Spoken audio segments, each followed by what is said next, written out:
All right, don't get confused by the layout here. I'm going to talk about MBR and GUID, but remember, both of these are within basic disks. So we're talking about basic disks in all of these cases, not dynamic disks. MBR, the MBR older system can have up to 4 primary partitions or 3 primary partitions and 1 extended partition. So here I've got 3 partitions on this basic. You can see this is a basic disk. I've got 3 partitions. These are all 3 primary partitions. Each partition can have its own drive letter or mount point.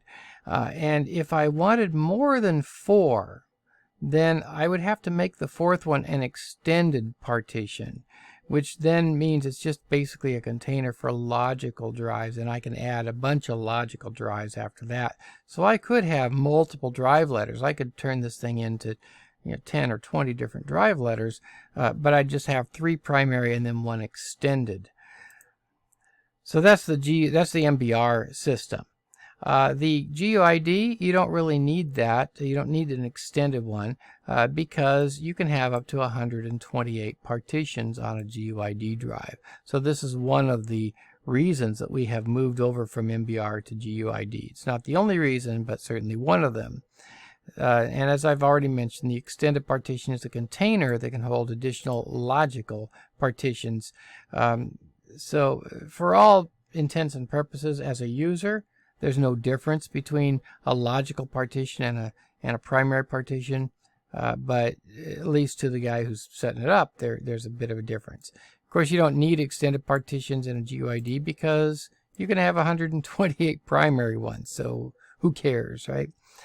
To the user, logical partitions act just like primary ones. I already said that. One partition must be marked as active. One and only one partition can be marked as active. Now, you're not going to see this on GUID. There are no active partitions. So if you're looking at mine, which is a GUID, you're not going to see anything that says active here. But if this were an MBR, one of these would be marked active. Now, what in the world do we mean by active? This is the partition that holds the boot information. So if you have a multi-boot system, the question comes up, well, how do I mark one as active? It might boot to this partition, which has Windows on it, and it might boot to this partition, which has Linux on it, or this version of Windows and that version of Windows. Well, the answer to that is it can change dynamically. So when the screen comes up where you select which operating system you want to boot to, it changes that partition from this partition. It takes active off and makes this one active.